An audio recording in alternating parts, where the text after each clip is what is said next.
Labai malonu matyti šitos malonius veidus Vilniaus žydų viešoje bibliotekoje. Žinom, kad renginių rugsėjo mėnesį labai daug ir ypač geto, liūdnos geto panaikinimo 80-mečio datos minėjimas padiktavo daug renginių.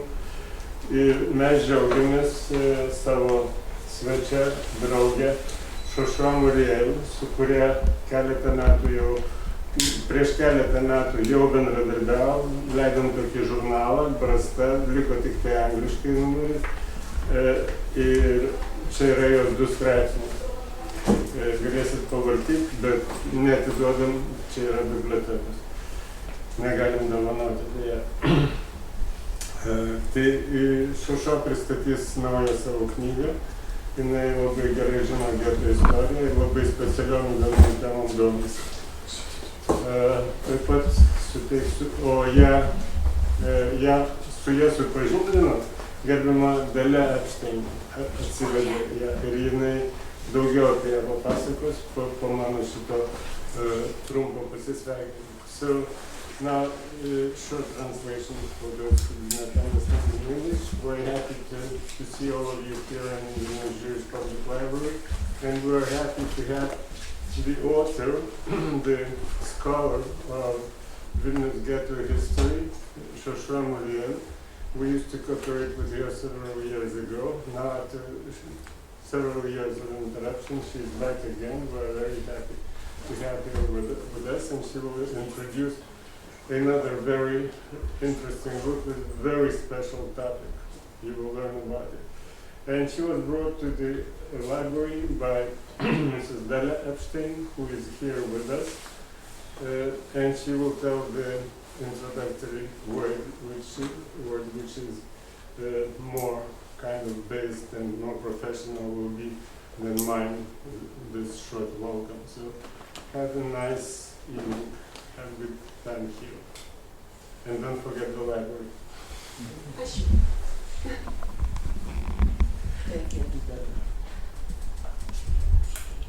Šiandien pristatom ypatingą knygą ir ypatingą žmogų, tos knygos autorė Muriel Šošua.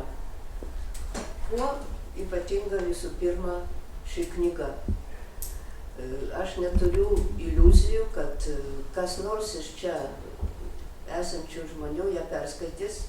Visų pirma, ji yra išleista prancūzų kalba, o kažin ar kada mes ją pamatysim išleistą lietuviškai.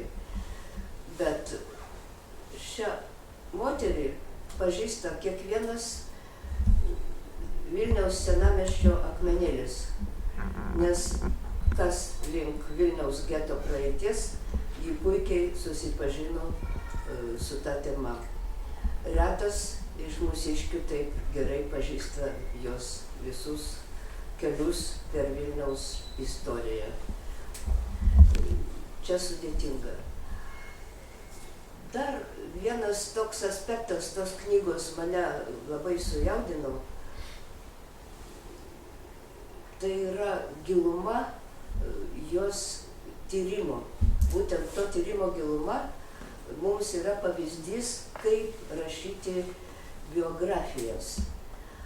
Prieš keliolika metų vilniečiai sužinojo tokį vardą kaip Cemacho Šabado vardas, kadangi išdygo skulptūra visiškai mitinė, kuri neatitinka tikrovės, bet žmonės sužinojo, kad Vilniuje gyveno žmogus vardu Cemachas Šabadas ir buvo labai žymus gydytojas.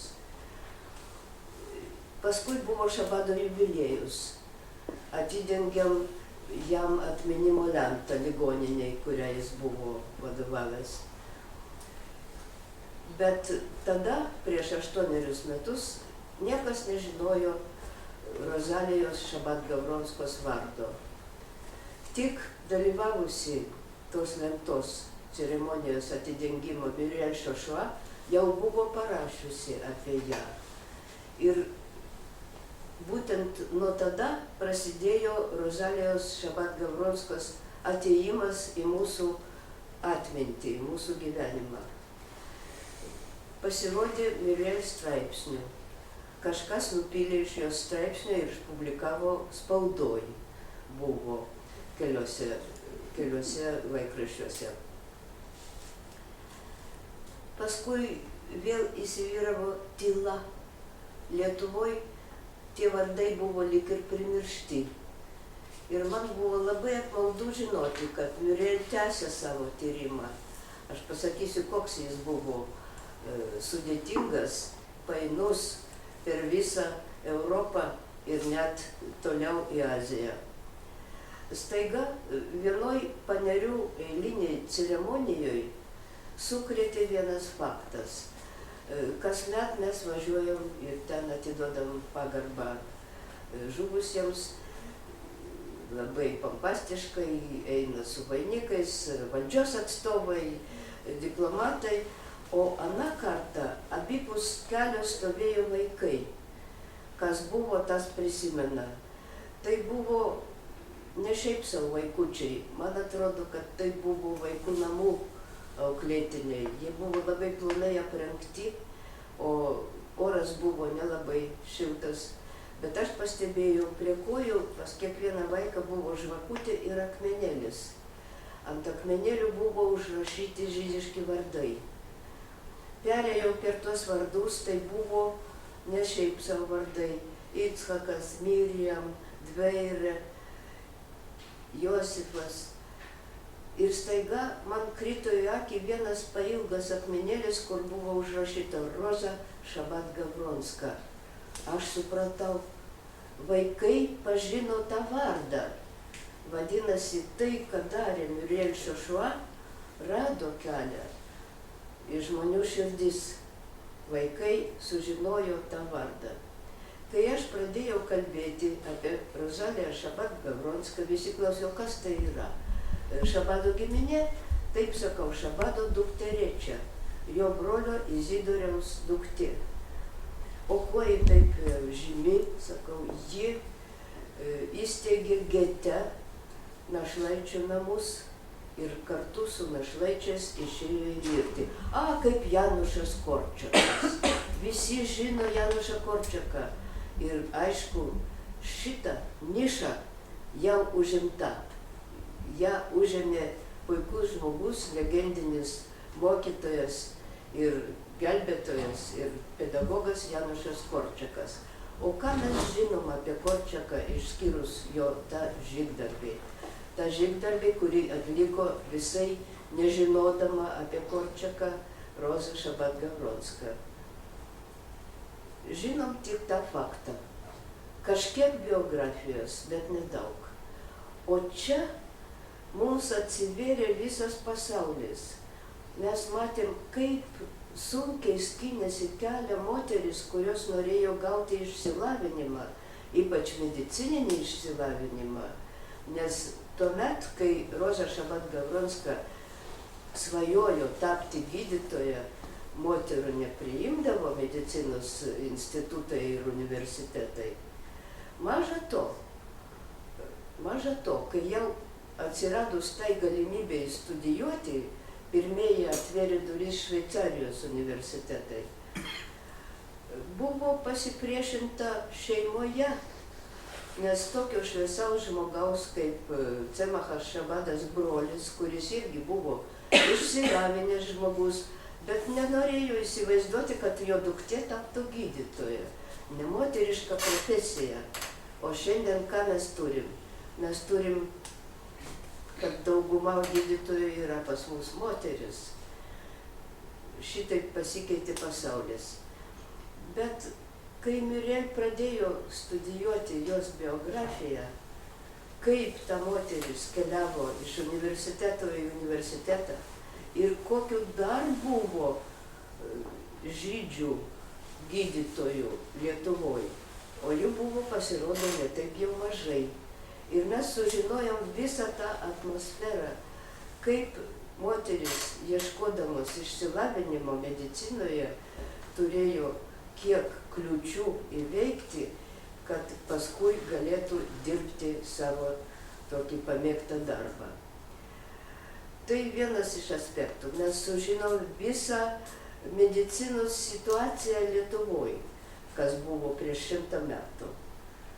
Todėl šita knyga yra tokia stora ir tiek daug mums siūlo faktų. Muriel keliavo į universitetą, kurį buvo baigusi Roza Šabat-Gavronska. Ji matė jos doktorato disertaciją. Mes pateikėm nuotrauką jos šito darbo žurnale. Visi jos keliai ir klystkeliai rado atspindį šitoje knygoje. Šabat-Gavronska buvo 3 kartus ištekėjusi. Ir tai irgi labai įdomus jos asmenybės aspektas. Jeigu jos pirmą santuoką su Jakovu Gavronskiu, tai buvo jaunystės įsimylėjimo ir svajonių faktas. Su Gavronskiu Roza Šabat-Gavronska turėjo 2 dukras. Tai kiti jos sutuoktiniai buvo visai kitokio sukirpimo žmonės. Vienas jų buvo paralyžiuotas, bet labai mėgiamas jos dukrų pašnekovas ir artimas žmogus. Trečias buvo Samuelis Levanda. Jie susitokė Lentvarį karo metais. Ir mūdvi važiavom su Muriel į Lentvarį ir ieškojom tos vietos, kur galėjo būti tas magistratas, kur jie registravo savo santuoką. Taigi tas žmogus toj knygoj atsiveria kaip gyvas žmogus, kurį mes turim pažinti. Ir tos knygos dėka mes jį pažinom. Aš toj baigsiu, mes nedaug turim laiko šiandien. Jūs pamatysit tos veidus šeimos, Šabado šeimos žmonės, visus, su kuriuo turėjo ryšį Roza Šabat-Gavronska. Ji turėjo nemažai įdomių, labai įdomių ir žymių žmonių jos gyvenime. Bet ties kuo suklupome savo tyrime, mes nežinom tiksliai, kaip pasibaigė jos tragiškas likimas. Kur ji dingo? Nėra nei kapo, nei paliudijimo. Keli paliudijimai, kurie yra saugomi Yad Vashem memoriale, neatskleidžia teisybės. Ir mes nežinom, kur iškeliavo ta ypatinga, nepaprasta, graži, tauri moteris. Ir tas niekiek nesumenkina tos knygos vertės. Atvirkščiai, nepadėtas yra taškas, bet yra kvietimas tęsti šitą tyrimą ir iš viso ieškoti giliau, negu mes paprastai ieškom, kai nustatom kažkokius padrikus faktus ir to užtenka, kad įsivyrautų, kad įsiamžintų tas veidas mūsų istorijai. Iš tikrųjų reikia visada ieškoti daugiau. Tai todėl aš dėkoju Muriel už jos labai atsidavusi, labai sąžiningą, gražų darbą. Merci Muriel.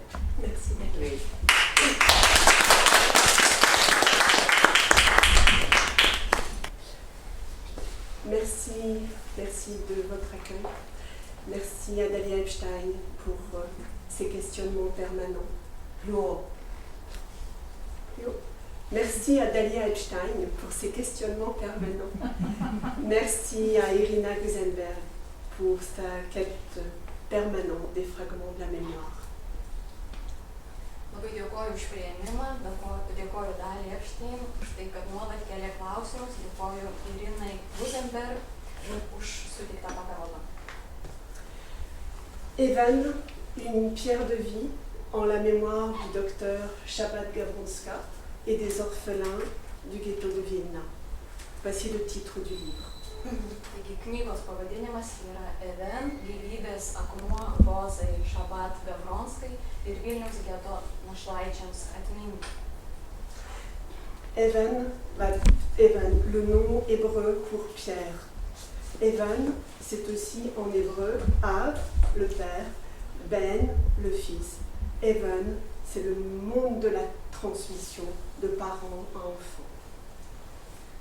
Iš hebrajų kalbos išvertus žodis even reiškia akmuo, o jeigu jį dar suskaitytume į skiemenis, af reiškia tėvas, tėvai, ben sūnus, tai bendrai tas žodis reikštų perdavimo iš tėvų vaikams pasaulį. C'est un livre de recherche sur le parcours de vie de Rosa Chabad-Gawronska. C'est un livre de quête, la quête des noms des enfants de l'orphelinat. Et c'est un livre sur la transmission de la mémoire de ses vies, de la mémoire des médecins juifs de Vilnius, la mémoire de la résistance médicale dans le ghetto de Vilna. Taigi ši knyga yra tyrimas, gyvenimo studija, bandymas atrasti našlaičių globos namų auklėtinių vardus, atskleisti gyvenimą gete, perduoti ir atskleisti atmintį gydytojų, kurie dirbo, kurie priešinosi Vilniaus gete. Elle est née en 1882 dans Vilna, alors ville russe. Taigi Roza gimė 1882 metais Vilniuje, tuo metu Rusijos mieste. Une grande famille, la famille Chabad, une famille de personnes illustres, un arrière-grand-père rabbin, un grand-oncle maskil, professeur d'hébreu. Jų šeima buvo labai žymi, labai garsi, šabadai. Senelis buvo rabinas, senelio brolis hebrajų kalbos profesorius, dėstytojas. Le plus connu de la famille, le docteur Tzemar Chabad, son oncle. Jos dėdė Tzemachas Šabadas, garsiausias šeimos atstovas. Moins connue, sa tante, Anna Pavlovna Vygotskaya, une pédagogue formée à Saint-Pétersbourg et auprès de Maria Montessori. Mažiau galbūt žinoma yra jos teta Anna Pavlovna Vygotskaja, kuri mokėsi Sankt Peterburge ir mokėsi taip pat iš Montessori. Elle est l'aînée des 4 enfants de Isidore Israël Chabad, le frère, un des frères de Tzemar Chabad. Ji yra vyriausia iš 4 dukrų Izidoriaus Šabato, kuris yra brolis. Comme Dalia le disait tout à l'heure, elle eut 3 conjoints, 2 enfants de son premier mari, le docteur Chabad, le docteur Gawronski, puis elle vécut de longues années avec Pavel Leontiev et à la suite du décès de ce dernier, elle se maria en 1934 avec le docteur Samuel Levin. Kaip jau Dalia minėjo, Roza turėjo 3 vyrus, su pirmuoju Gavronski turėjo 2 vaikus, susilaukė 2 vaikų, vėliau ištekėjo už Pavelo Leontjevo ir jam mirus 1934 metais ištekėjo už gydytojo Samuelio Levandą. Voici rapidement son arbre généalogique. Je voudrais revenir juste sur sa descendance. 2 filles, Nina Gawronska, qui fut mariée avec l'artiste Joshua Kowarski, Vera Gawronska, qui fut mariée avec le docteur Alexander Libo. Ils eurent 2 filles, Luba Libo, Evelina Libo, devenue Sophia Libo, devenue Sophie Libo, qui épousa à Lodz Jacek Warziniak. Šiek tiek norėčiau pakomentuoti Rozos genealoginį medį. Matote jos 2 dukras, Nina ir Vera. Nina ištekėjo už menininko Jošo Kovarskio, o Vera už gydytojo Aleksander Libo ir Vera susilaukė 2 vaikų, Liubos ir Sofy. kuri ištekėjo už Jaceko Vavčinieko.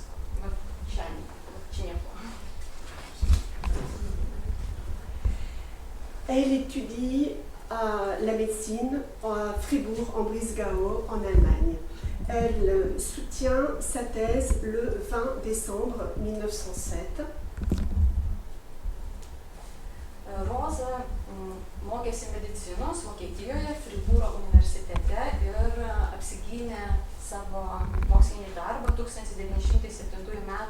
gruodžio 20 d. Le sujet de sa thèse, les bienfaits de l'allaitement maternel dans le traitement de cas de spasmophilie. Spasmophilia.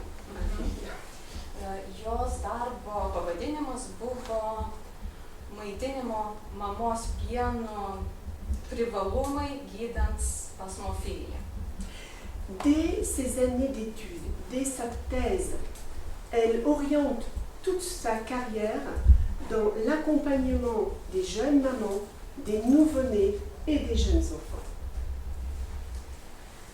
Ir studijuodama ir rašydama savo darbą, ji daugiausia dėmesio skyrė pagalbai jaunoms mamoms, gimdyvėms, taip pat kūdikiams ir mažiems vaikams. Elle étudie ensuite à Saint-Pétersbourg. Elle passe son examen d'État le 16 novembre 1910, date à laquelle elle prête serment. Elle travaille ensuite à l'hôpital Petropavlovsk et à l'Institut médical pour femmes de Saint-Pétersbourg, le grand institut de formation des femmes dans les métiers d'infirmière, de sage-femme et de médecin. Vėliau 1910 m. lapkričio 16 d. ji išlaiko egzaminą baigiamąjį Sankt Peterburge ir tuo pat metu duoda gydytojo priesaiką. Vėliau dirba Petropavlovske, labai žymioje medicinos mokykloje. Elle est membre durant ses années d'études en Allemagne et certainement jusqu'en 1917 du Parti socialiste révolutionnaire. Dar būdama Vokietijoje prisijungė prie revoliucinės socialistų partijos ir jos nariai išlieka 1917 m. En 1914, elle quitte Saint-Pétersbourg pour la Suisse, officiellement pour des raisons médicales d'une de ses filles. 1914 m. išvyksta į Sankt Peterburgą, į Šveicariją, greičiausiai dėl sveikatos priežasčių, savo dukrų sveikatos priežasčių. Elle s'installe sur les rives du lac Léman et la socialiste révolutionnaire, ancien membre de Narodnaya Volia, Vera Figner, témoigne dans ses mémoires d'une année passée à Montreux, donc à côté de Montreux, sur les rives du lac Léman, dans le foyer de Rosa Shabbat-Gavronska, de Pavel Leontiev et de ses deux filles. Šveicarijoje ji įsikūrė ant Lemano ežero kranto ir yra liudijimai Veros Figner, kur ji pasakoja, kad vienerius metus praleido Rozos namuose, Rozos ir jos vyro bei dukrų namuose Montreux mieste. Selon la notice que Efim Yeshurun, le grand historien de Villeneuve, dans son très grand livre en yiddish, paru en 1935, dans la notice qu'il consacre à Rosa Shabbat-Gavronska, il indique qu'en 1916, elle retourne à Saint-Pétersbourg, elle est brièvement arrêtée, libérée par la révolution de février 1917, et elle part ensuite à Tuapse, sur les bords de la mer Noire.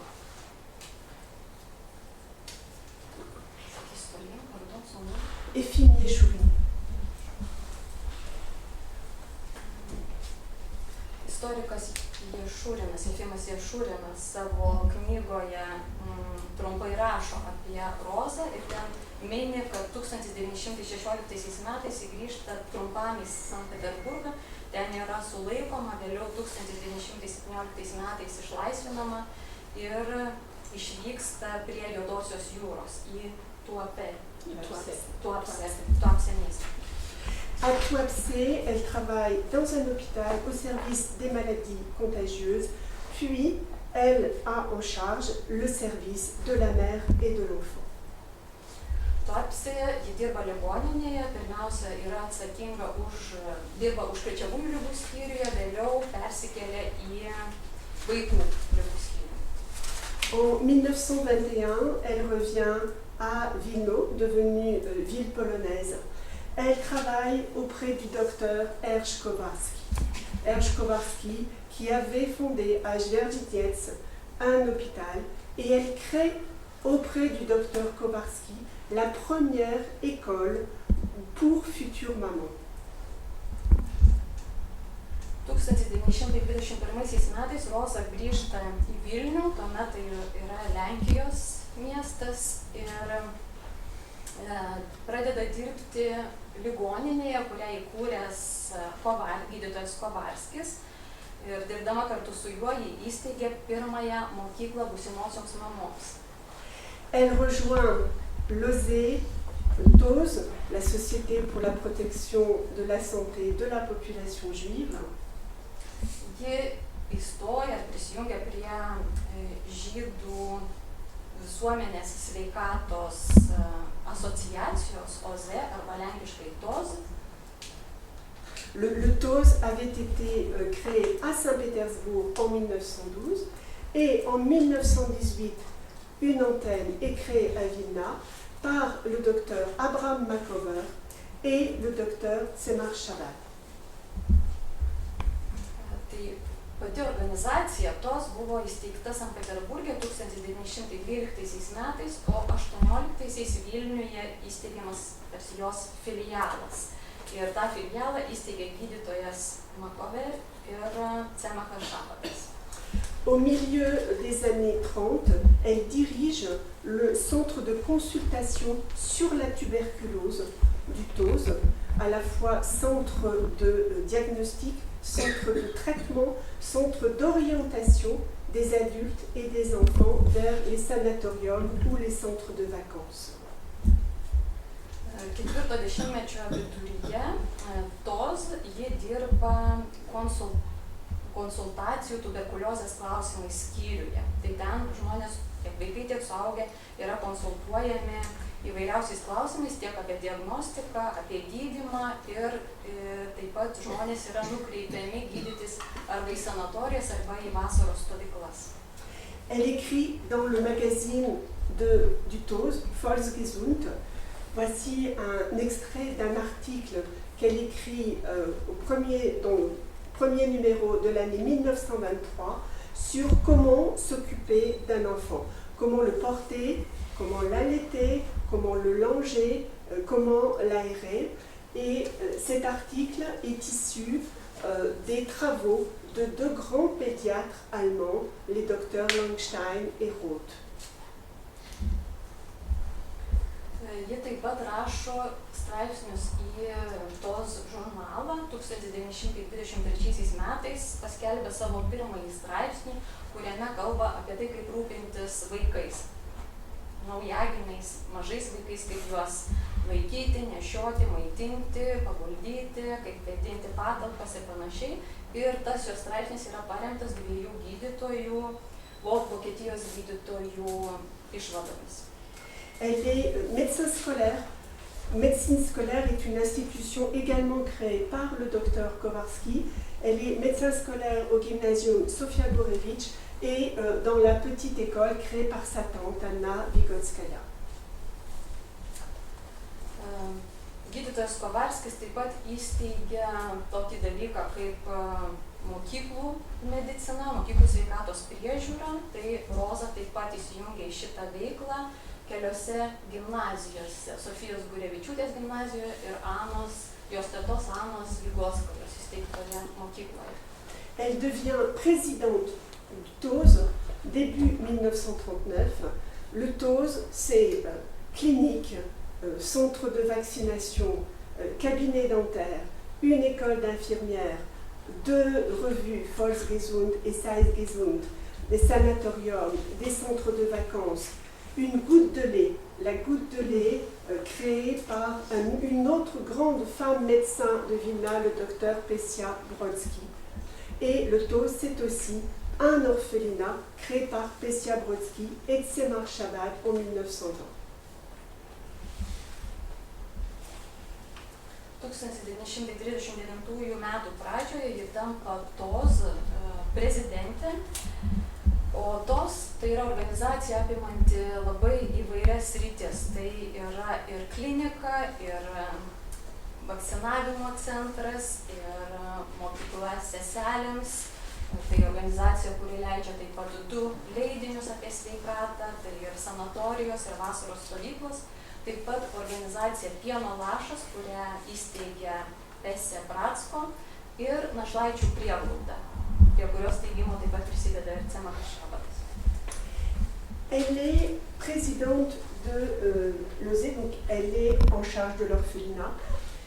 C'est quand des enfants juifs sont abandonnés et qu'ils sont recueillis dans différentes institutions juives, ils sont accueillis par l'orphelinat du TOS. Et au sein du TOS, des médecins vont estimer la date de naissance de l'enfant.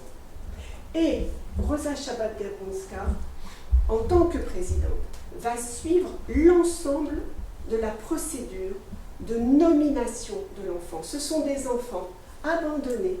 Rosa Shabbat-Gabronska initie une procédure longue pour donner un nom et un prénom aux enfants abandonnés.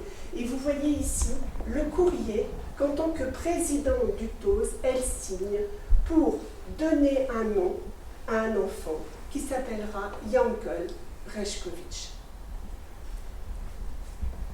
Roza vadovauja taip pat ir Našlaičių prieglaudai, į ją patenka palikti, apleisti vaikai, kurie pirmiausia patenka į tam tikras institucijas, o vėliau į šią Našlaičių prieglaudą. Ir Roza sukuria labai sudėtingą sistemą, procedūrą, kaip nustatomas pirmiausia tų patekusių našlaičių amžius ir vėliau jiems suteikiamas vardas ir pavardė. Ir čia galima matyti laiško kopiją, kuriame kaip tik ir rašoma apie tai, kad suteikiamas vardas ir pavardė Jakeliui Reškovičiui. Les 2 années qui vont suivre, de septembre 1939 à juin 1941, vont être fondamentales. Kitas labai svarbus laikotarpis, tai 2 metai nuo 39 metų rugsėjo iki 41 birželio. Elle est donc toujours présidente du TOS quand des milliers de réfugiés juifs arrivent d'Allemagne, arrivent de Pologne à Vilna. 11 000 réfugiés selon les travaux d'Irina Gusenberg. Et le TOS va considérablement accroître ses activités. Durant ces derniers mois de 1939, les premiers mois de 1940. Tuo metu Roza vis dar yra TOS prezidentė ir tuomet būtent 39 metais jų pabaigoje pradeda į Vilnių plūsti pabėgėliai, žydų pabėgėliai iš Vokietijos ir Lenkijos. Pagal turimus duomenis sakoma, kad apie 11 000 pabėgėlių atvyksta į Vilnių, todėl TOS, ta organizacija labai suaktyvina savo veiklą būtent tuo laikotarpiu, 39 metų pabaigoje, 40 pradžioje. L'ensemble des grandes organisations juives, sociales, médicales, vont travailler ensemble pour l'accueil des réfugiés. Vous voyez ici un courrier signé du docteur Perevoski, qui était le secrétaire du TOS. Vous voyez ici, dans la marge, les institutions traditionnelles du TOS. Et ici, toutes les institutions qui sont créées par le TOS et avec la mobilisation d'autres institutions, avec les financements du Joint, pour accueillir les réfugiés. Maison des écrivains et des journalistes, maison des acteurs de la culture, maison des ingénieurs, maison de la mère et de l'enfant et une laverie.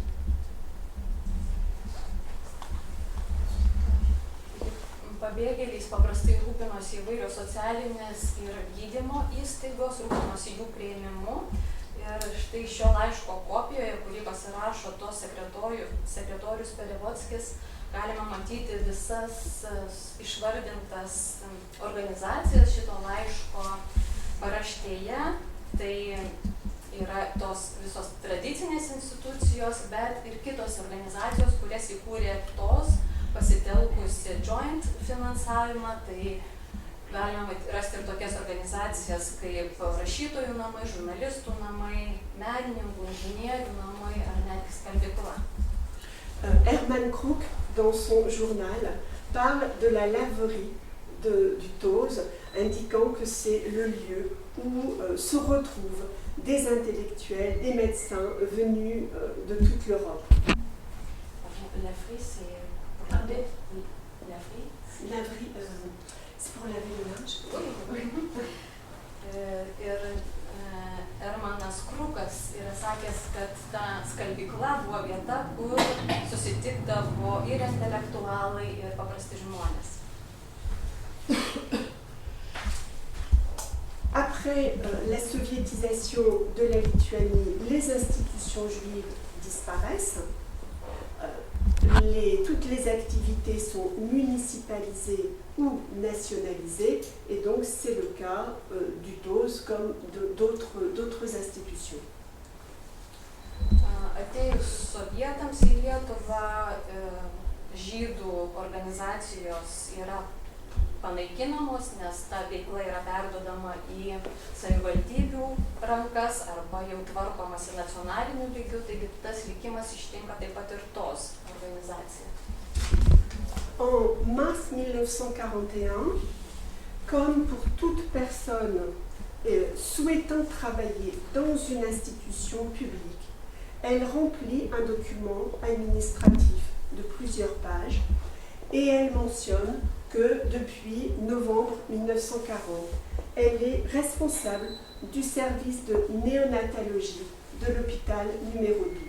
Il est possible que l'hôpital numéro 12 soit l'hôpital Mišmeres-Rojen. 1941 metų kovo mėnesį ji, kaip Roza, kaip ir bet kuris kitas žmogus, norintis dirbti valstybinėje įstaigoje, turi užpildyti tokį gana ilgą klausimyną, čia galima matyti jo kopiją, ir ten yra nurodoma, kad 1940 metais lapkritį ji įsidarbina kaip ligoninės numeris 12 neontologijos skyriaus gydytoja.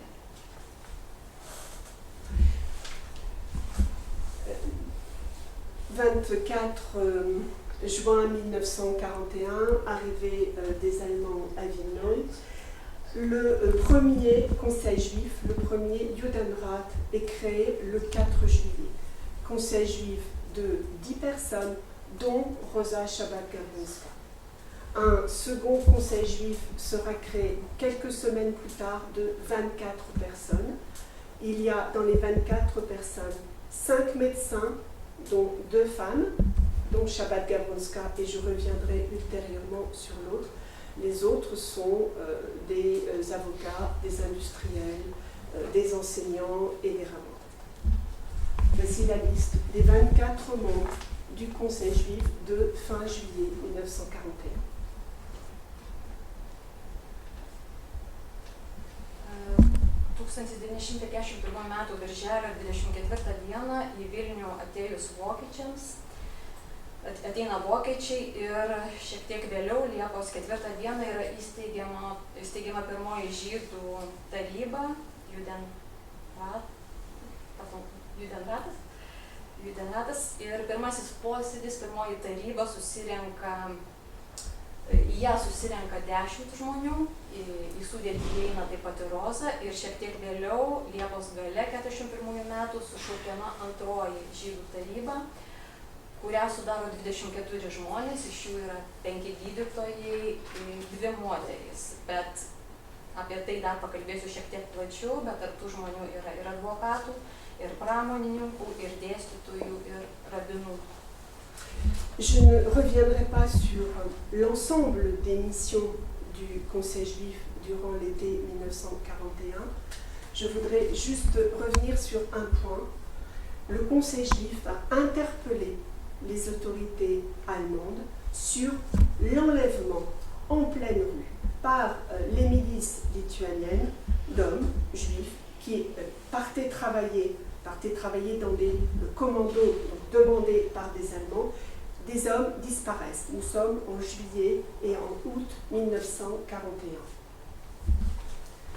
Aš nepasakosiu apie visą darbą, kurį darė Žydų taryba 41 metais, tik tai galbūt paminėsiu vieną atvejį, kai Žydų taryba kreipėsi į vokiečių atstovus dėl to, kad lietuvių milicija sulaikė gatvėje į darbus ėjusį žydą. Ir tai liudija apie tai, kad tuo metu pradėjo dingti žmonės. Dans les archives de Lituanie, il figure beaucoup de courriers de femmes qui s'adressent à la municipalité de Vienna pour témoigner que leur mari n'est pas communiste. Pendant ces semaines de l'été 1941, persistait l'idée que les arrestations visaient principalement les communistes. Nous voyons ici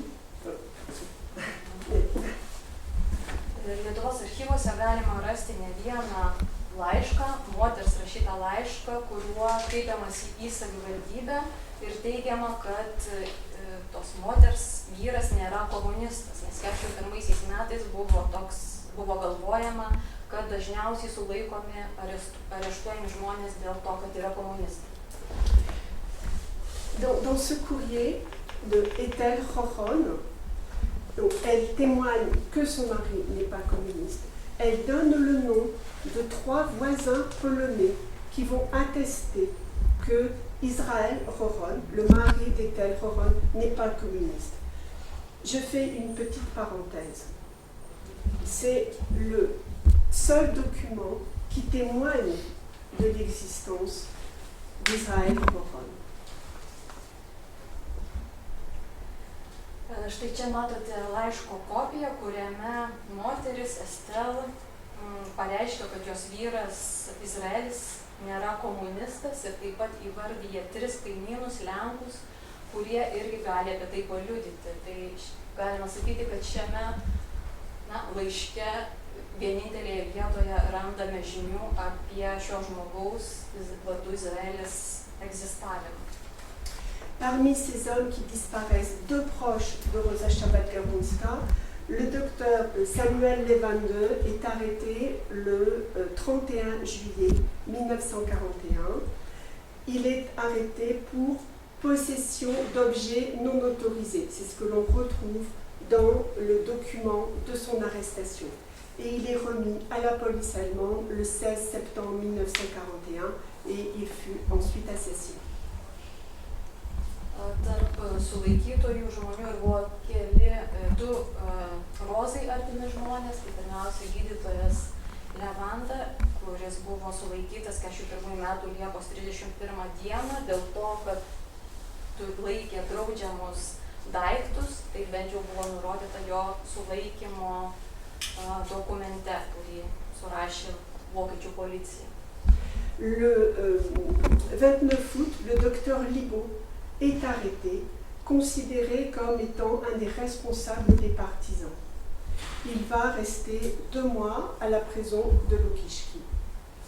Il va être libéré par la remise d'une forte somme d'argent qui a été trouvée, qui a été recherchée dans une caisse qui était dans le jardin de la maison des Libaud par Jadza Markowska. Jadza Markowska travaillait chez Rosa Shabbat-Gabronska, travaillait chez la famille Libaud, et elle va aider durant toutes ces années la famille Libaud. Kitas sulaikytas žmogus, tai gydytojas Libo, sulaikytas rugpjūčio 29 dieną dėl įsitraukimo į partizaninę veiklą. Jis 2 mėnesiams buvo uždarytas Lukiškėse, vėliau paleistas už didelę pinigų sumą. Na, ir yra žinių apie tuos pinigus, kurie buvo laikomi dėžėje, pakastoje gydytojo Libo namų sode. L'été 1941 est aussi fondamental pour le devenir des médecins et infirmiers juifs et ultérieurement pour le devenir de la population juive. 41 metų vasara yra labai svarbi tiek žydų gydytojams, slaugytojams, bet taip pat ir visai žydų bendruomeniai. Le 16 juillet 1941, un courrier est adressé à la municipalité de Vilna, au service de santé. C'est un courrier qui est signé de 3 personnes mandatées par le Conseil juif, le docteur Luba Rolen Soloveitchik, le docteur Viera Gilelsblor, donc 2 femmes médecins, et une 3e personne, je pense qu'il s'agit du docteur Zalman Trotsky. Et nous allons lire le courrier qui est vraiment fondamental et qui est donc en lituanien. Čia matome laiško kopiją Liepos 16 dienos. Šis laiškas yra skirtas Vilniaus savivaldybės sveikatos skyriui ir jį pasirašo 3 žmonės, kuriuos deleguoja žydų taryba. Tai 2 gydytojos moterys ir 1 gydytojas vyras, pavardė Trotskis. Ir tą laišką mes turime lietuvių kalbą ir galime perskaityti. Je vais l'expliquer. Les 3 points. Les 3 points. Tai laiške yra 3 punktai. Pirmiausia, parūpinti visus žydų tautybės gydytojus ir vidurinį medicinos personalą pažymėjimais, paliuosuojančiais juos nuo priverstinio darbo ir apsaugojančiais jų privatų turtą ir mediciniškus įrengimus. Antra, leisti žydų tautybės gydytojams ir pagalbiniam personalui, esant netidėtiniems susirgimams, vaikščioti pas ligonius ir po 18 valandos, nes dabartinėse sąlygose jie po 18 valandos padaryti negali. Ir trečia, leisti žydų tautybės gydytojams ir toliau naudotis telefono aparatais, kad galėtų būti kontakte su ligoninėmis ir vaistinėmis.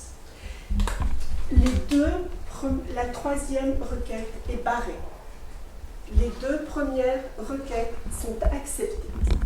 Cela veut dire qu'à partir du 16 juillet 1941, sauf situation exceptionnelle, les médecins et les infirmiers juifs vont avoir un sauf-conduit, vont pouvoir garder leur matériel et vont pouvoir continuer à soigner leurs patients. Kaip matome, 3 punktas yra išbrauktas, reiškia jam nepritarta, o 1 ir 2 punktams buvo pritarta, tai reiškia, kad nuo 41 metų Liepos 16 dienos žydų gydytojai gali turėti medicininę įrangą ir rūpintis ligomis. Selon les sources, et en particulier les écrits du Mendel Balberisky, c'est grâce à Luba Rolen Soloveitchik que les 2 premières requêtes ont été acceptées. Il est écrit dans les sources que Luba Rolem avait étudié avec le docteur Philippe Zöll. Philippe Zöll est le médecin-chef de la Wehrmacht en charge de l'organisation sanitaire sur Vilnius et son district. Iš šaltinių yra žinoma, kad tie 2 punktai buvo patvirtinti pirmiausia gydytojas Liubos Rolem Soloveitchik. Ji konsultavosi su gydytoju Filipu Zöll, vyriausiojo Wehrmachto gydytoju, kuris buvo atsakingas už Vilnių ir jo regioną. Le docteur Philippe Zöll aura aussi, durant cet été de 1941, il est en poste à Vilna de juin 1941 à juin 1942. Il va prendre une autre grande décision qui va là aussi avoir des conséquences fondamentales pour le survie et de la population juive. Vilniuje šitas gydytojas dirba nuo 41 metų birželio iki 42 metų birželio ir čia jisai priima dar vieną labai svarbų sprendimą, svarbų žydų tautos žmonių išgyvenimui. Le docteur Zeul vise une note le 25 juillet 1941 qui comporte un paragraphe que je vais vous lire en français et qui va être traduit.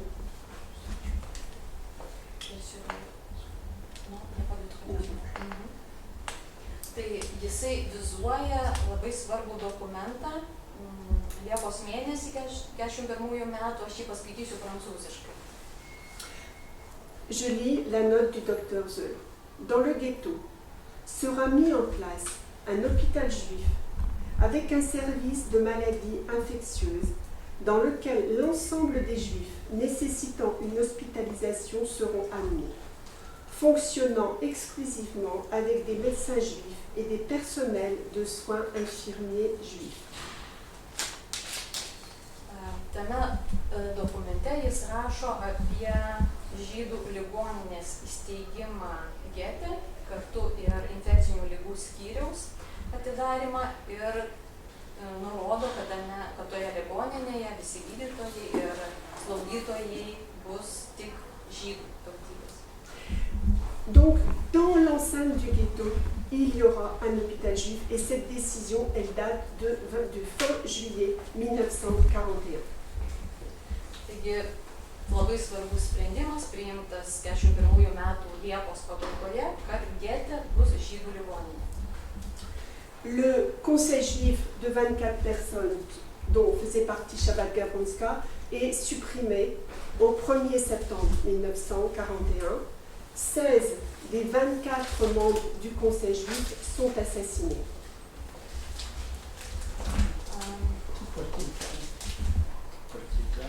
Ta žydų taryba, kurią sudarė 24 žmonės, kartu ir Roza, yra išardoma, nustoja veikti 41 metų rugsėjo 1 dieną, 16 iš 24 jos narių yra nužudomi. Le ghetto est créé début septembre 1941.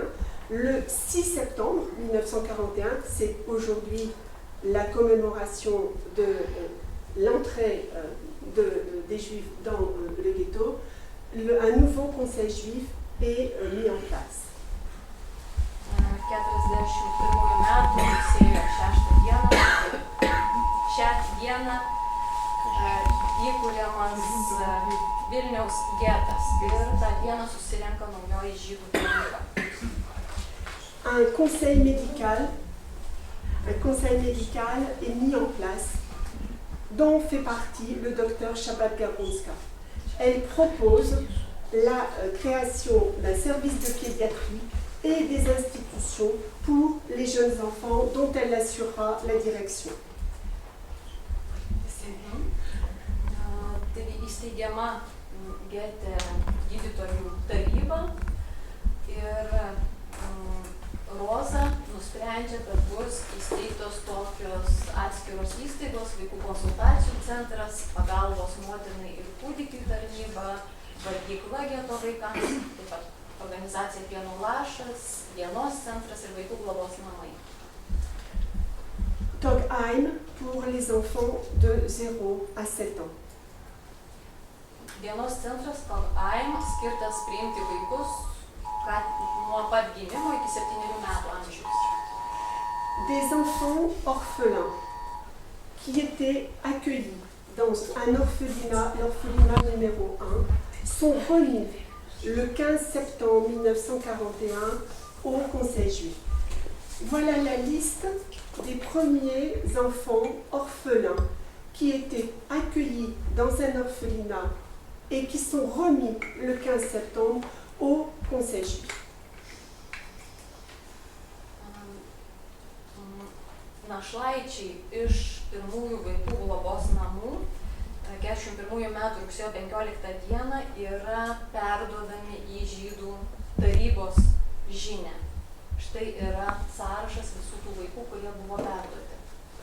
Les enfants orphelins qui arrivent sont accueillis au sein de l'hôpital, le vieil hôpital Ekdesh, qui est dans l'enceinte du ghetto, selon le témoignage de Liba Marshak Augenfeld.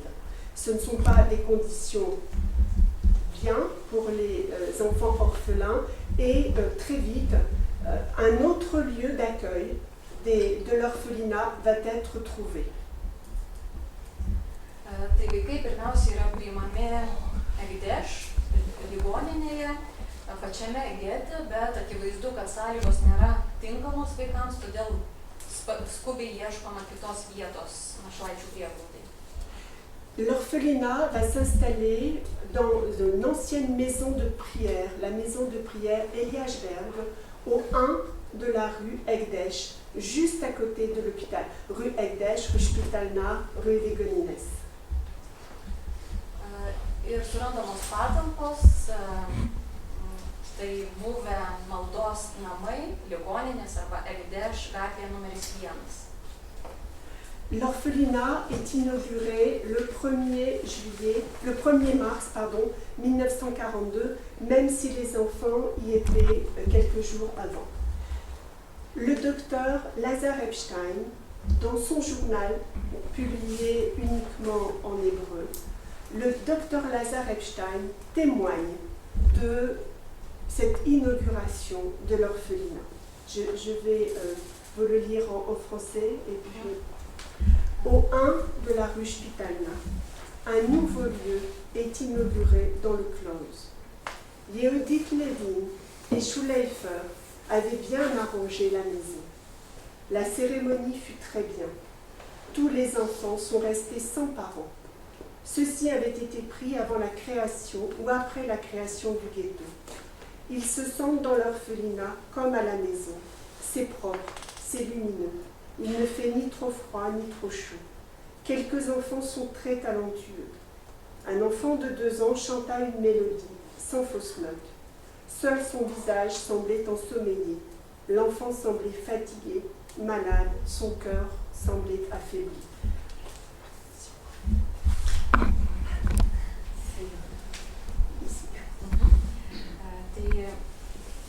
Vaikų prieglauda yra atidaroma 1942 metų kovo 1 dieną ir gydytojas Epšteinas savo dienoraštyje rašo būtent apie tą atidarymo ceremoniją. Ligoninės gatvės name numeris 1 inauguruotos naujos patalpos, Jehudas Levinas ir Šulheiferis viską labai gerai sutvarkė, paruošė šias patalpas, pati ceremonija buvo labai graži, visi vaikai čia yra be tėvų, kai kurie iš jų buvo paimti prieš susikuriant getui, o šiuose namuose jie jaučiasi kaip tikruose namuose. Čia švaru, šviesu, nei per šalta, nei per šilta. Keli iš jų yra labai talentingi. 1-2 metų vaikas padainavo dainelę ir visiškai nesuklydo. Tik jo veidas atrodė šiek tiek apsnūdęs. Atrodė, kad jis pavargęs, serga ir jo kūnelis atrodė nusilpęs. Qui étaient les enfants de l'orphelinat? Kasgi buvo tų našlaičių namų auklėtiniai? Dans l'orphelinat, une personne va jouer un rôle important, Mania Levy, une ancienne enseignante de l'école Shimon Fruk. Labai svarbi asmenybė, kalbant apie vaikų globos namus, yra Mania Levy, buvusi mokytoja.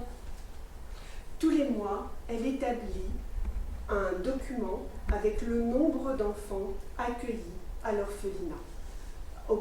Ainsi, au 30 juin 1943, nous savons qu'il y avait 78 enfants à l'orphelinat. Jį kiekvieną mėnesį sudarinėdavo į globos namus priimtų vaikų sąrašą, todėl žinome, kad 1943 m. birželio 30 d. tuose namuose buvo 78 vaikai. J'ai cherché et je continue à chercher depuis de longues années le nom des enfants de l'orphelinat. Aš jau ilgą laiką ieškojau, ieškau ir dar ieškosiu ateityje šių namų auklėtinių vardų. À ce jour, je n'ai pas trouvé la liste des enfants de l'orphelinat dans les archives. J'ai travaillé sur une autre liste, la liste des enfants du Togheim, de l'accueil de jour, créé également par Rosa Chabad-Gabronska. Et j'ai fait l'hypothèse que les enfants de l'orphelinat étaient accueillis dans l'accueil de jour, dans le Togheim, dans la journée, et passaient la nuit et le reste de la journée dans l'orphelinat. Mais que dans la journée, ils étaient avec les autres enfants. Kol kas aš archyvuose vaikų globos namų auklėtinių sąrašo neradau, bet aš radau ir remiuosi kitų sąrašų, tai yra vaikų dienos priežiūros centro sąrašas, tam centrui taip pat vadovavo Roza ir darau tokią hipotezę, kad tie vaikai, našlaičiai, dieną jie būdavo tame vaikų dienos priežiūros centre kartu su kitais vaikais, o jau nakvoti grįždavo į našlaičių namus. J'ai donc travaillé sur 5 feuillets, 133 noms d'enfants sur les 250 enfants accueillis quotidiennement au Togheim. Aš dirbau su šito dokumentu, 5 puslapiai, tai yra sąrašas vaikų, 133 vaikai iš 250 vaikų, kurie būdavo tame dienos centre Togheim. Nous avons donc sur ces feuillets, là, voilà à quoi ça ressemble, Galite matyti, kaip tie lapeliai atrodo. les noms et les prénoms des enfants, le lieu de résidence, leur âge en fonction de 4 catégories. Le plus jeune des enfants accueillis au Togheim est né en avril 1943. Il a 2 mois, en juin 1943. Et ici, sur les dernières colonnes, pour les plus jeunes enfants, c'est le mode de... c'est la nourriture, enfin c'est le lait. Est-ce que c'est du lait maternel? Est-ce que c'est du lait industriel qui doit être donné aux enfants? Taigi šioje kopijoje galima matyti pirmiausia vaikų vardus ir pavardes, taip pat nurodyta vieta, kur jie gyvena, jų amžius, pagal amžių jie skirstomi į 4 grupės. Žinoma, kad jauniausias vaikas buvo 2 mėnesių amžiaus, jisai buvo gimęs 43 metų balandį. Na ir paskutinėje, labiausiai kairėje esančiame stulpelyje yra nurodomas maitinimo būdas, ar vaikui skiriamas mamos pienas, ar įprastinis pienas, ar kažkokie kiti dalykai.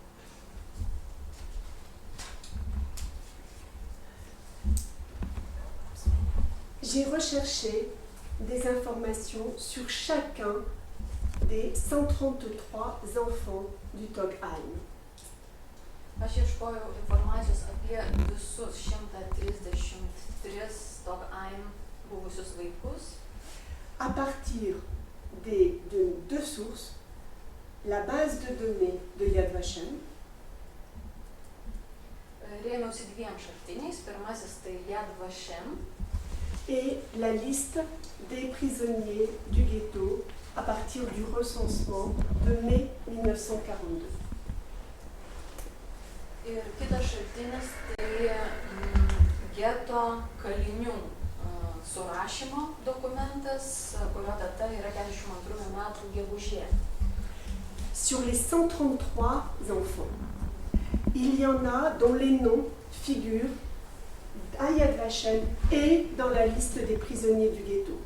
Il y en a qui ne figurent que dans la base de données de Yad Vashem, d'autres qui ne figurent que dans la liste des prisonniers du ghetto. Et sur les 133 noms, il y a 77 enfants dont il n'y a pas de traces ni dans les bases de données de Yad Vashem, ni dans la liste des prisonniers du ghetto. Iš 133 vaikų apie juos radau duomenų, apie kai kuriuos tiek Yad Vashemo duomenų bazėje, tiek tame gėdo kalinių sąraše, apie kitus tik tai viename iš šitų šaltinių, o apie 77 vaikus iš 133 neradau jokios informacijos, jokių pėdsakų.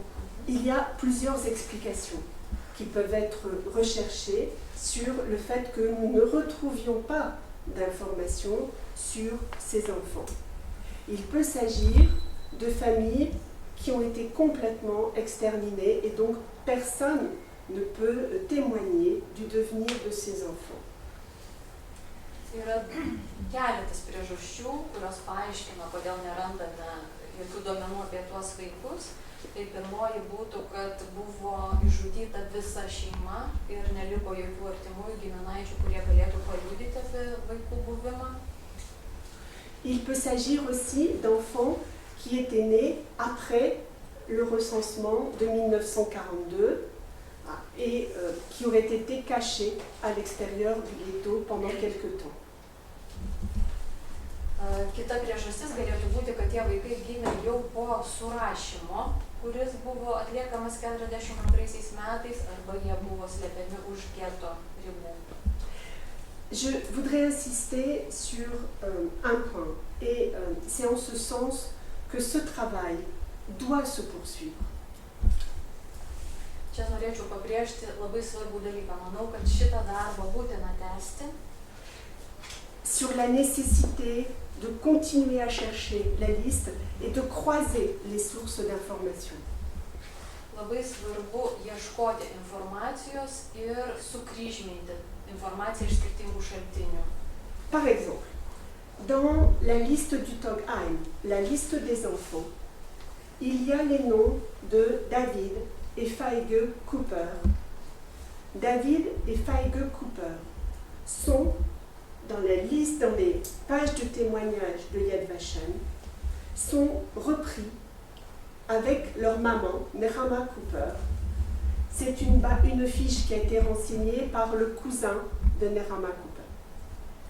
Dans la fiche de Yad Vashem, de Nehama Cooper, de David et Feige Cooper, il est indiqué qu'ils ont été assassinés en septembre 1941. Or, Feige David Cooper, en juin 1943, sont toujours vivants puisqu'ils sont accueillis au Togheim. Est-ce qu'ils étaient dans l'orphelinat? Est-ce qu'ils ont été accueillis par d'autres membres de la famille?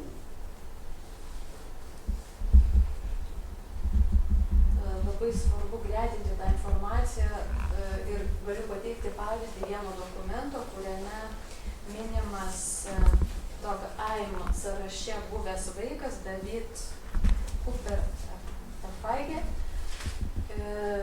ir randame informacijos apie tai, kad jis mirė 41 metų rugsėjį, tačiau kitose dokumentuose matome, kad jis vis dar yra tuose Togheimo sąrašuose. Tai kyla klausimas, ar jis buvo patekęs į globos namus ar buvo perkeltas į kažkokią kitą šeimą.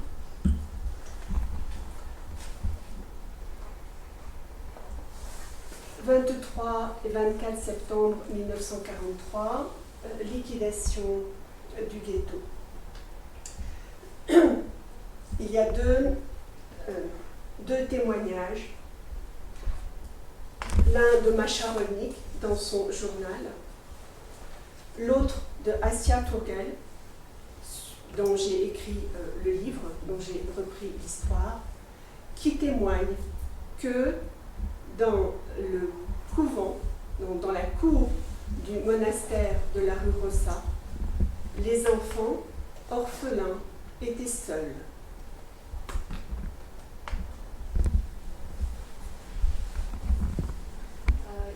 Čia pirmiausia svarbi data Vilniaus geto likvidavimas 43 metų rugsėjo 23-24 dienomis ir keli liudijimai Mašos Rolnikaitės ir Asijos Turkė, kurios gyvenimo už taip pat domėjosi, apie vaikus, apie tai, jos pasakoja apie tai, kaip misionierių vienuolyno kieme jos matė našlaičius visai vienus.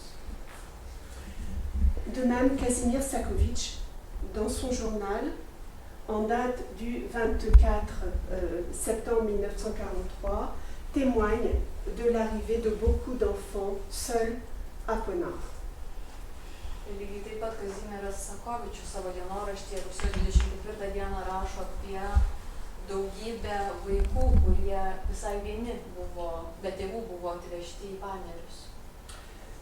Quant au devenir de Rosa Shabbat-Gavronska, le docteur Alexander Libo indique dans ses mémoires qu'elle a eu la possibilité de quitter le ghetto début septembre 1943, cachée dans des bidons de lait.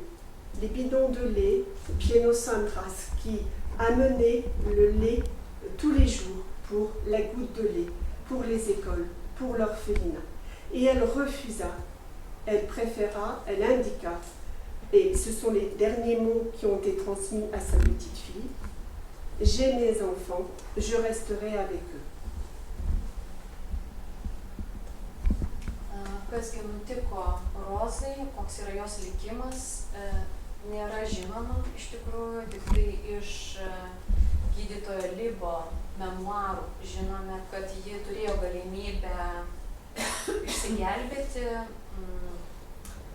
43 metų rugsėjo pradžioje ir vienas iš būdų buvo pasislėpti pieno bidonuose, nes pienas būdavo iš pieno centro kiekvieną dieną atvežamas į getą ir buvo skirtas vaikams ir našlaičiams ir taip pat tai organizacijai Pieno lašas, bet ji atsisakė, nesutiko to daryti, pasakydama tuos savo paskutinius žodžius, kad čia aš turiu vaikus ir su jais pasiliksiu.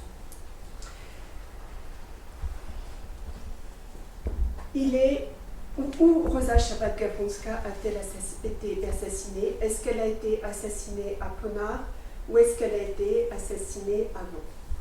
Il y a un témoignage sur Mania Levy, la directrice de l'orphelinat, puisque les enfants de l'orphelinat ont été emmenés en camion depuis l'orphelinat jusque la rue Rosser, jusque la cour du monastère. Il est indiqué, suivant des sources de témoins, que Mania Levy, quand elle a compris ce qu'il allait advenir des enfants, aurait essayé de faire fuir les enfants, aurait essayé de se révolter et a été tuée dans le camion qui emmenait les enfants de l'orphelinat jusqu'à la rue Rossa. Kur Roza buvo nužudyta, nėra tiksliai žinoma. Viena iš versijų yra, kad Paneriuose, o galbūt dar anksčiau.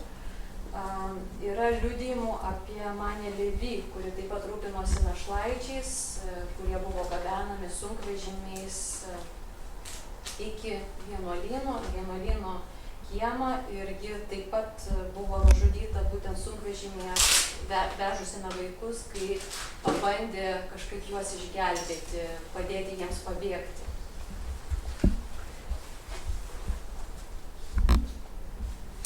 Il y eut un après.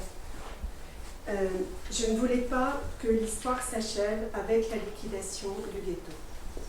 L'après, c'est la recréation d'une école et d'un orphelinat pour les enfants juifs à partir de l'été 1944. Nenorėjau, kad šita istorija baigtųsi Vilniaus geto, žydų geto likvidavimu ir norėjau kažkokią paskleisti žinią apie tą tąsą pradėtų darbų, todėl taip pat tyrinėjau ir mokyklos bei našlaičių namų atkūrimo istoriją. Tos institucijos buvo atkurtos 44 metų vasarą. Je voudrais en particulier rendre hommage au professeur Joseph Benjamovitch Rebelski, psychiatre en chef du 3e front biélorusse de l'armée rouge. Pirmiausia, tai norėčiau atiduoti pagarbą psichiatrui Rebelskiui, kuris dalyvavo trečiuoju Baltarusijos frontu, Rusijos Raudonojo armijoje. En tant que psychiatre, il va convaincre les autorités militaires, sa hiérarchie militaire, de la nécessité de créer des institutions, écoles et orphelinats notamment, spécifiquement pour les enfants juifs. Et il réagit en tant que psychiatre. Jam pavyksta įtikinti karinę hierarchiją, kad labai svarbu yra įkurti būtent žydų vaikams skirtą mokyklą ir našlaičių namus. Ir jis čia pasitelkė visą savo kaip psichiatro kompetenciją. Il fut accusé de sionisme en 1948 pour avoir créé des institutions pour les enfants juifs, condamné à 10 ans de travail forcé et meurt en prison en 1949. Jis buvo apkaltintas sionizmu 1948 metais dėl to, kad steigė įvairias įstaigas, institucijas skirtas žydų vaikams, buvo nuteistas 10 metų priverstinių darbų ir mirė 49 metais. Voilà la liste de 224 enfants juifs accueillis dans l'orphelinat créé par Rebelski avec l'appui de pédagogues et d'autres médecins, établi en 1946 par le comité antifasciste juif transmis au Congrès juif mondial. J'ai recherché une dernière fois dans cette liste la liste des enfants du Tolkheim et il n'y a aucune comparaison. Il n'y a aucun des noms des enfants du Tolkheim que nous retrouvons dans cette liste. Čia galima matyti kokį sąrašą 224 našlaičių vaikų, kurie buvo priimti į tas įstaigas. Būtent psichiatro Rebelski ir kitų gydytojų ir pedagogų dėka. Aš atidžiai ištyrinėjau šitą sąrašą ir jame nėra nei vienos pavardės vaiko, kuris sutaptų su pavardėmis vaikų esančių Tolkheim sąraše. Le jour d'après, c'est aussi cette transmission donc, qui fut assurée par Sophie Libo-Warziniak, la petite fille de Rosa Shabbat-Gavronska. Labai svarbus ir kitas etapas, tai tos atminties, istorijos perdavimas, dalymasis istorijomis, kurių ėmėsi Rozos anūkė Sofija Libo. La famille Libo quitta Vilnius pour Lodz fin 1945 et est partie en Israël en 1958. Libo šeima pirmiausia išvyko į Lodzę 45 metų gale, o vėliau 58 metais atsidūrė Izraelyje. Sophie commença à créer des poupées en 1969. C'était des poupées sur le thème de la Shoah, sur le thème de la vie juive, sur le thème de l'orphelinat, sur le thème des grands mythes de l'humanité. C'est-à-dire qu'elle va utiliser pendant toutes ces années, de 1970 jusqu'au milieu des années 2010, elle va utiliser ces poupées pour faire parler les enfants, pour questionner les enfants. Sofija 1969 metais pradeda gaminti, kurti tokias lėles, kurios atspindi arba pasakoja apie įvairiausius dalykus, ir apie holokaustą, apie žydų gyvenimą, apie našlaičius, apie įvairius apie žmonijos mitologiją. Taigi tuo laikotarpiu nuo 70-ųjų iki 2010-ųjų metų, maždaug vidurio, pirmojo dešimtmečio, pasitelkė tas lėles tam, kad prakalbintų vaikus ir pasakotų jiems istoriją.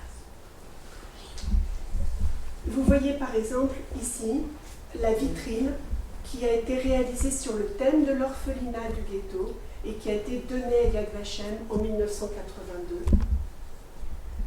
Štai šioje nuotraukoje matote vitriną su lėlėmis, kurios vaizduoja našlaičių gyvenimą, globos namus Vilniaus gete, ir ši vitrina buvo perduota Yad Vashemui 82 metais. Et je voudrais, pour terminer, citer quelques mots de Sophie suite à une exposition dans le nord d'Israël en 1983. Un journaliste relate une exposition et des enfants des écoles s'expriment ainsi. Les poupées expriment des choses que je ne connaissais pas et ne comprenais pas. Ce que j'ai compris de l'Holocauste, être au monde entre vivants et morts.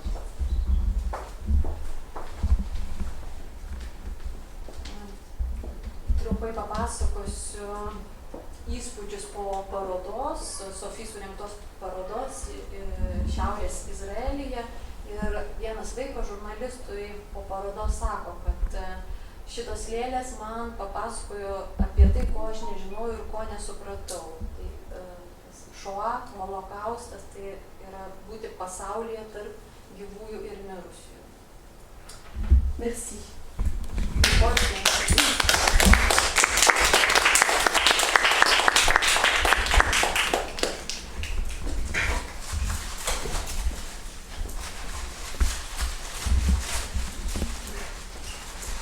Ačiū labai autoriui už tokią išsame beveik paskaitą. Jeigu turite klausimų, prašom klausti, nes kaip ir supratom, knyga yra tik prancūzų kalba. Kita kalba greitų laikų neišvysim, tai pasinaudokit progą. Jeigu klausimų dar turit, galite klausti. Now it's time for your question if you have it.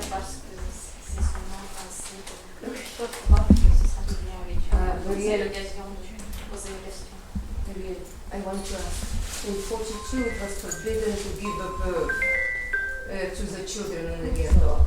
And for example, it's like a story about Abraham Sutskever's son. Yeah. How come that these children in 43, how do you understand, how did they survive? En français ou en anglais? Je réponds en français. Dans le journal du docteur, dans les écrits, les livres du docteur Mark Dworjewski, il est écrit que même si, effectivement, à partir de février 1942, il est interdit aux femmes de concevoir, de porter un enfant. Les femmes doivent avorter. Pourquoi février 1942? Parce que vous pouvez concevoir que des enfants avaient été conçus avant la création du ghetto. Février 1942, il est interdit de concevoir un enfant. Toute femme enceinte trouvée sera mise à mort, ainsi que toute sa famille. Et donc, mes randame informacijos gydytojo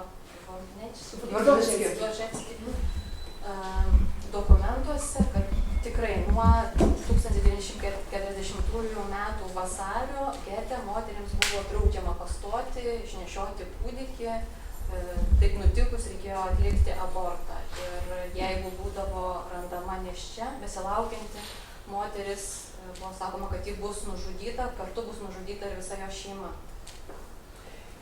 Dworjewski témoigne qu'au sein de l'hôpital, il y a des malinas qui sont créées pour permettre aux mamans de donner naissance aux enfants. D'autres malinas sont créés pour l'allaitement des enfants. Les enfants sont gardés à l'hôpital jusqu'à ce qu'ils puissent sortir avec une date de naissance antérieure à la création du ghetto. Ir gydytojas ten taip pat kalba apie kelių tipų malinas. Vienos malinos buvo naudojamos kaip gimdymo vietos, kur moteris galėdavo pagimdyti, kitose jos maitindavo savo kūdikius ir buvo stengiamasi vaikus ligoninėje išlaikyti tam tikrą laiką ir juos paleisti įrašius ankstesnę jų gimimo datą, nurodant, kad jie gimė dar prieš įsteigiant getą. Et un enfant va porter le nom de Malina. Malina Stolitsky, née dans le ghetto et porte le nom de Malina. Ir tokie vaikai, štai viena mergaitė, Malina Stolicka taip ir buvo pavadinta Malina, jai buvo suteiktas Malinos vardas. Malina Stolitska sera assassinée, mais une autre petite fille née dans le ghetto qui porte le nom, qui a reçu le nom de Getele, Getele Gitelman. Getele a survécu. Rinat Atar en Israël. Ši mergaitė dėja buvo nužudyta, bet kita mergaitė pavadinta Getelė irgi nuo geto žodžio išgyveno.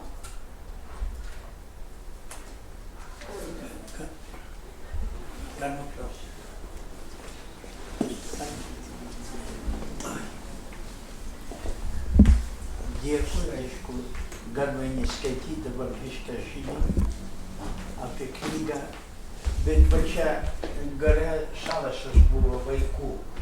Čia Vilniaus našlaičių namai ar Kauno? Vilniaus. Vilniaus čia? Aha. Taip, ne. Vilnius ir Kaunas. Vilnius. Aha. A kodėl neieškoti tų vaikų, jeigu norisi surasti istorijas archyve, metrikas knygose? Tengi yra tie vaikai gimę, kurie prieš karą jie turi būti. Et peut-être on pourrait trouver quelques informations dans les archives d'histoire où il y a des documents des enfants qui sont nés avant la guerre et des documents de naissance. On n'est pas sûr que ces documents existent. Oui, dans les archives, il y a beaucoup de choses sur les enfants. Voilà, il y a beaucoup de documents sur les actes de naissance des enfants. Taip, archyvos yra daug dokumentų, gimimo liudijimų. Il n'y a aucun document sur les enfants nés dans le ghetto. Nėra jokio dokumento apie vaikus gimusius gete. Supratau. À l'exception de cette liste des enfants du Togheim, puisqu'on voit qu'il y a des enfants très jeunes. Išskyrus tą mano rodytą Togheim, tą dienos priežiūros vaikų centrą ir ten surašytus vaikus, nes kai kurie iš jų yra labai jauno amžiaus.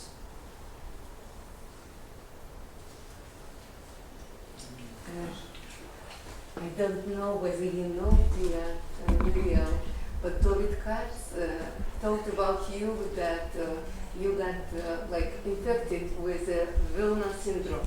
And I want just to congratulate on behalf of our company over here for your wonderful job. I don't know if it's wonderful. It's wonderful and it's so interesting, and it's just to give you like a small token of appreciation from our behalf, and also to congratulate Dalia, who brought you into this wonderful Furdala. Thank you very much. I dedicated this flower to my attitude to the flowers. I dedicated this flower to Rosa Bialuskina, because Rosa Bialuskina was the first one who brought me to the Old Jewish Hospital.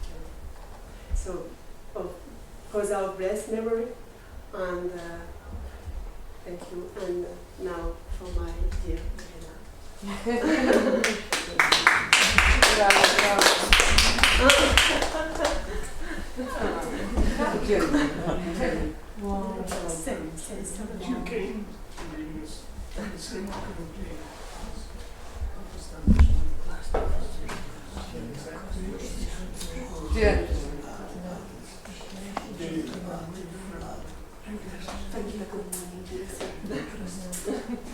Merci.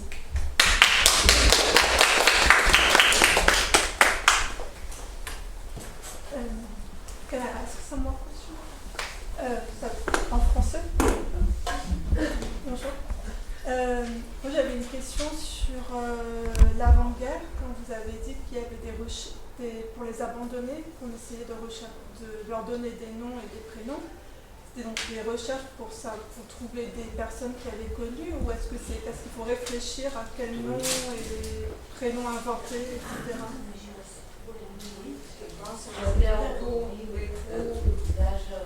Pajūtų prieš karą ir jų suteikimo jiems vardų ir pavardžių, kaip visą tai vyko. C'est extrêmement important. C'est extrêmement important comme question. Labai svarbus klausimas. Des enfants sont abandonnés devant, les enfants juifs sont abandonnés devant sur les pas de porte des institutions juives ou d'autres institutions municipales. Pour certains, il y a des noms qui sont mentionnés, mais pour la grande majorité, non. Il faut donc leur donner un nom.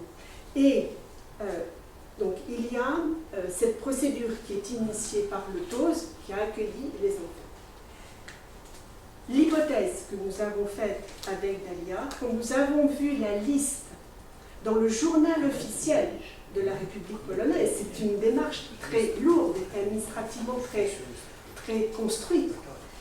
Quand nous avons vu la liste des noms donnés aux enfants, nous avons fait l'hypothèse que c'était le nom de personnalités importantes, de personnalités connues, reconnues de la vie juive de Vilna, qui allaient donner leur nom aux enfants.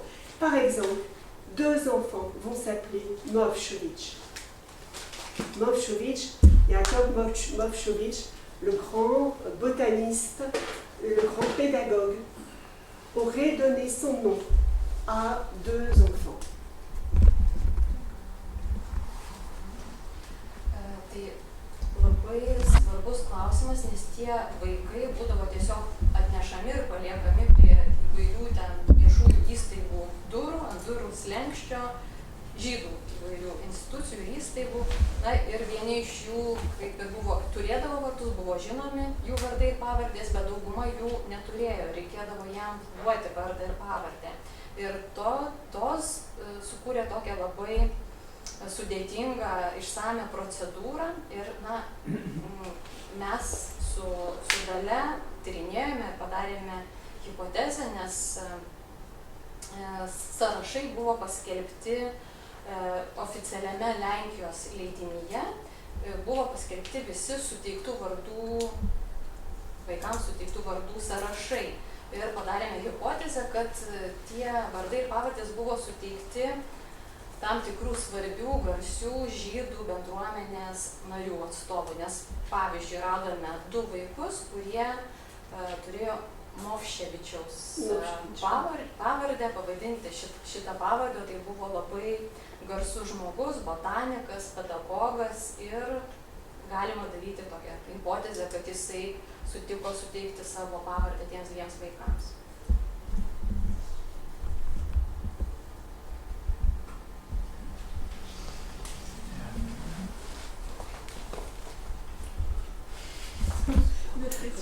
Donc après-guerre, il y a eu un nouvel orphelinat qui a été créé sur les bases de l'ancien. Et il y a une continuité quand même, une rupture puis continuité.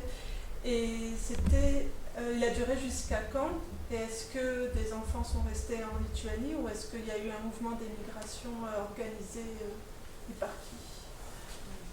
Dėl to naujųjų našlaičių namų, kurie jau buvo sukurti vėliau, kaip tąsa tų ankstesnių buvusių globos namų, bet klausimas, iki kada jie veikia, ar tie vaikai liko gyventi Lietuvoje, ar buvo organizuojamas jų išvykimas.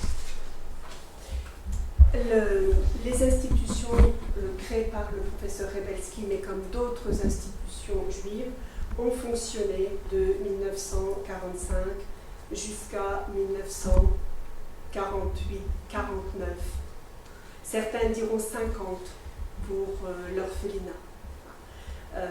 Ensuite, effectivement, les institutions juives en tant que telles dans la Lituanie soviétique disparaissent de nouveau. Les enfants vont être répartis dans d'autres structures.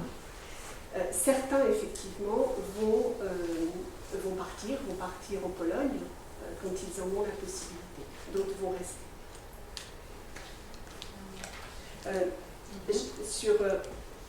L'orphelinat se situait au 12 de la rue Zygmunta. Aujourd'hui, le 6 Zygmuntu. Et il y a une plaque à la mémoire de Rebelski et des institutions qui ont été créées. Qui a fait cette plaque? Elle a été, alors je ne sais pas qui est le sculpteur, mais elle a été posée à l'initiative de Beit Vilna. Beit Vilna qui est l'association des anciens de Vilnius à Tel Aviv, dont le premier président avait été le docteur Libo. Tai gydytojo Rebelskio įsteigta vaikų įstaiga, kaip ir kitos žydų institucijos, veikia maždaug jau sovietmečių, nuo 45 iki 48-9, kai kurie sako, kad iki 50 galbūt, bet vėliau visos žydų įstaigos buvo sunaikintos, uždarytos sovietinėje Lietuvoje jų nebuvo ir vaikai buvo arba perkelti į kitas globos įstaigas, kai kurie iš jų išvyko į Lenkiją, kiti liko Lietuvoje. O ta atkurta vaikų globos įstaiga veikė Žygimantų gatvėje. Pastate numeris 12, dabar yra numeris 6 ir ten galima rasti tokią atminimo lentą, kurią, nežinau, koks skulptorius ją sukūrė, bet ji buvo pakabinta, inauguruota asociacijos išvykusių iš Lietuvos žydų į Izraelį iniciatyva, Beit Vilna asociacijos iniciatyva.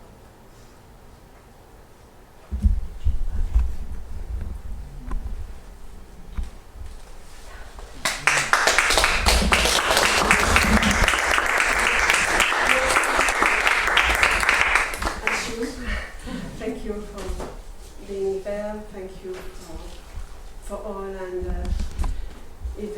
S'il y a des étudiants parmi vous, il y a encore un très gros travail à faire bien sûr sur les enfants, mais c'est aussi une histoire de femmes. Les femmes sont très présentes dans cette histoire. Les femmes étaient médecins, les femmes étaient pédagogues, les femmes étaient artistes, les femmes étaient engagées politiquement et Vilnius est une ville où les femmes ont joué, les femmes et les femmes juives ont joué un grand rôle. Et il y a beaucoup à faire sur cette histoire. Tai ačiū Jums, kad atėjote. Jeigu tarp Jūsų yra studentų ar besidominčių šią sritimį, tai darbo tikrai dar reikia padaryti labai daug. Tirti ne tik, kas nutiko vaikams, bet taip pat ir kita labai svarbi tema yra tai moterų istorija, nes čia sutinkame labai daug moterų gydytojų, pedagogų, menininkių arba politiškai angažuotų veikėjų. Tai galima sakyti, kad Vilnius yra labai tas miestas, kuriame moterys ir taip pat moterys žydės suvaidino labai svarbu vaidmenį. Taigi dar galima daugybę tyrimų tęsti ateityje.